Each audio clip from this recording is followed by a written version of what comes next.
ಮಂಗಳೂರಿನ ನಂತೂರಿನಲ್ಲಿರುವ ಡಾಕ್ಟರ್ ಎನ್ಎಸ್ಸಿಐಎಂ ಪದವಿ ಪೂರ್ವ ಕಾಲೇಜು ವತಿಯಿಂದ ವಿಶ್ವ ಯೋಗ ದಿನಾಚರಣೆಯನ್ನು ಕಾಲೇಜು ಸಭಾಂಗಣದಲ್ಲಿ ಆಚರಿಸಲಾಯಿತು. ಜೂನ್ 21ರಂದು ವಿಶ್ವ ಯೋಗ ದಿನಾಚರಣೆಯನ್ನ ಎಲ್ಲೆಡೆ ಆಚರಿಸಲಾಗುತ್ತಿದೆ.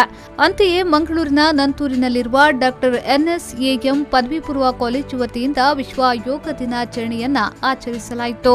ಇನ್ನು ಕಾರ್ಯಕ್ರಮವನ್ನ ಪತಂಜಲಿ ಯೋಗ ಶಿಕ್ಷಣ ಸಮಿತಿಯ ಜಿಲ್ಲಾ ಸಂಚಾಲಕರು ಹಾಗೂ ಯೋಗ ಶಿಕ್ಷಕರಾದ ಪ್ರಸಾದ್ ಅವರು ದೀಪ ಬೆಳಗಿಸಿ ಉದ್ಘಾಟಿಸಿದರು.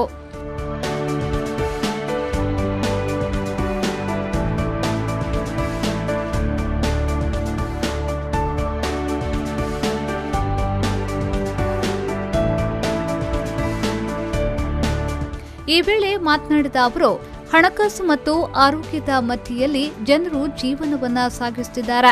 ಹಣ ಇದ್ರೆ ಎಲ್ಲವನ್ನ ಸಾಧಿಸಬಹುದು ಎಂಬ ಮನೋಭಾವನೆಯಲ್ಲಿ ಜನರು ಜೀವನವನ್ನ ಸಾಗಿಸಿಕೊಳ್ಳುತ್ತಿದ್ದಾರೆ ಅಂತ ಹೇಳಿದ್ರು.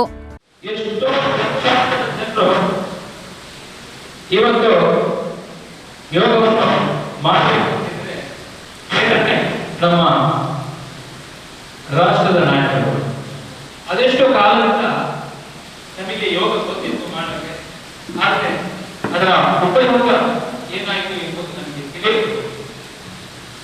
ಅನೇಕ ಘಟನೆ ನಮಗೆ ಪ್ರಾಂಶುಪಾಲರು ಒಂದು ಮಾತು ಹೇಳಿದ್ರು, ಹಣಕ್ಕಿಂತ ನಮ್ಮ ಆರೋಗ್ಯ ನಾವು ಕಾಪಾಡಿಕೊಳ್ಳುವುದು ಬಹಳ ಕಷ್ಟ.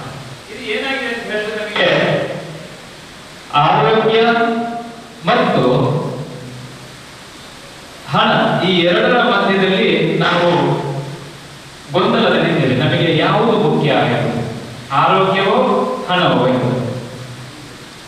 ಇತ್ತೀಚಿನ ದಿನಗಳಲ್ಲಿ ಏನಾಗಿದೆ ಅಂತ ಹೇಳಿದ ನಂತರ ಹಣ ಇದ್ರೆ ಎಷ್ಟೋ ಬೇಕಾದ್ರೆ ಆರೋಗ್ಯವನ್ನು ಪಡ್ಕೊಳ್ಬಹುದು. ಇನ್ಸೂರೆನ್ಸ್ ಇದ್ರೆ ಸಾಕು, ಯಾವ ಹಾಸ್ಪಿಟಲ್ಗೆ ಹೋದ್ರು ಸಹಿತ ಫಸ್ಟ್ ಕೇಳೋದು ಇವತ್ತು ಇನ್ಸೂರೆನ್ಸ್ ಇದೆಯಾ ಅಂತ. ಕಾಲೇಜಿನ ಪ್ರಾಂಶುಪಾಲರಾದ ಡಾಕ್ಟರ್ ನವೀನ್ ಶೆಟ್ಟಿ ಅವರು ಮಾತನಾಡಿ, ಯೋಗದಿಂದ ಮಾನಸಿಕ, ಶಾರೀರಿಕ ಹಾಗೂ ಆರೋಗ್ಯವನ್ನ ವೃದ್ಧಿಸಲು ಸಾಧ್ಯ, ಮನಸ್ಸು ಮತ್ತು ಬುದ್ಧಿಶಕ್ತಿಯನ್ನ ಹೆಚ್ಚಿಸಬಹುದು ಎಂದು ಹೇಳಿದರು.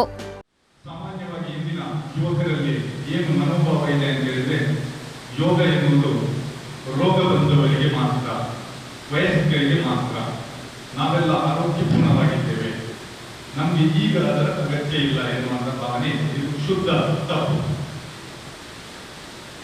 Precaution is better then cure ಅಂತ ಹೇಳಿದ್ದಾರೆ. ರೋಗ ಬರುವುದಕ್ಕಿಂತ ಮುಂಚೆಯೇ ಜಾಗರೂಕತೆಯಿಂದ ಯೋಗದ ಕ್ರಿಯೆಯನ್ನು ನಮ್ಮಲ್ಲಿ ನಾವು ಅಳವಡಿಸಿಕೊಂಡ್ರೆ ರೋಗ ಬರುವುದನ್ನು ತಪ್ಪಿಸಲಿಕ್ಕಾಗ್ತದೆ, ದೀರ್ಘಾಯುಷ್ಯದೊಂದಿಗೆ ಅತ್ಯಂತ ಆರೋಗ್ಯಪೂರ್ಣವಾಗಿ ಬದುಕು ಸಾಧ್ಯವಾಗುತ್ತದೆ ಎಂದು ನಮ್ಮೆಲ್ಲರ ಅಭಿಪ್ರಾಯ.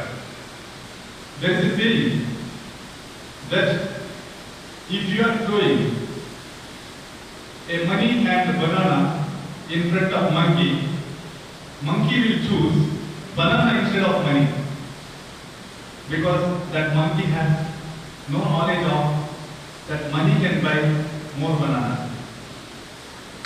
In reality, if you are throwing wealth and money in front of people, people will prefer health and money in front of human being. The people will prefer choose money instead of health, because most of us have even today no knowledge that health can increase or produce more and more money. So yoga is part and parcel of life today. If you go for yoga, you can have everything in life. ಇಂತಹ ಒಂದು ಸನ್ನಿವೇಶದಲ್ಲಿ ಯೋಗವನ್ನು, ಯೋಗದ ಹಲವಾರು ಪ್ರಕ್ರಿಯೆಗಳನ್ನು, ಧ್ಯಾನ, ಯೋಗ, ಪ್ರಾಣಾಯಾಮ, ಯಮನಿಯಮ ಇತ್ಯಾದಿಗಳನ್ನು ನಮ್ಮ ಸ್ಟೂಡೆಂಟ್ಸ್ ಎಲ್ಲರೂ ಅಳವಡಿಸಿಕೊಳ್ಬೇಕು. ಕಾರ್ಯಕ್ರಮದಲ್ಲಿ ವಿದ್ಯಾಧರ್ ಠಾಕೂರ್, ಸಂಪನ್ಮೂಲ ವ್ಯಕ್ತಿಗಳಾದ ಪತಂಜಲಿ ಯೋಗ ಶಿಕ್ಷಣ ಸಮಿತಿಯ ಶಿಕ್ಷಕಿ ತನುಜಾ ಡಿಯಾನ್ಚನ್, ಕಾಲೇಜಿನ ಉಪಪ್ರಾಂಶುಪಾಲರಾದ ಅನ್ನಪೂರ್ಣ ನಾಯಕ್, ರಾಷ್ಟ್ರೀಯ ಸೇವಾ ಯೋಜನಾಧಿಕಾರಿ ಸಂಧ್ಯಾ ಉಪಸ್ಥಿತರಿದ್ದರು. ಮೀರಾ ಕ್ರಾಸ್ತಾ ಅವರು ಕಾರ್ಯಕ್ರಮವನ್ನು ನಿರ್ವಹಿಸಿದ್ರು. ಸಂಗೀತ ಶೆಟ್ಟಿ ಅವರು ಅತಿಥಿಗಳನ್ನು ಸ್ವಾಗತಿಸಿದ್ರು. ಯೋಗ ಶಿಕ್ಷಕರಾದ ಪ್ರಸಾದ್ ಹಾಗೂ ತನುಜಾ ಡಿ ಅಂಚನ್ ಅವರಿಂದ ಯೋಗಾಭ್ಯಾಸ ನಡೆಯಿತು. ಇದೇ ವೇಳೆ ಅಂತರ್ಜಾಲದ ಮೂಲಕ ಸುಮಾರು 200ಕ್ಕೂ ಅಧಿಕ ಮಂದಿ ವಿದ್ಯಾರ್ಥಿಗಳು ತಮ್ಮ ತಮ್ಮ ಮನೆಯಲ್ಲಿ ಯೋಗಾಭ್ಯಾಸ ಕಾರ್ಯಕ್ರಮದಲ್ಲಿ ಭಾಗವಹಿಸಿದ್ರು.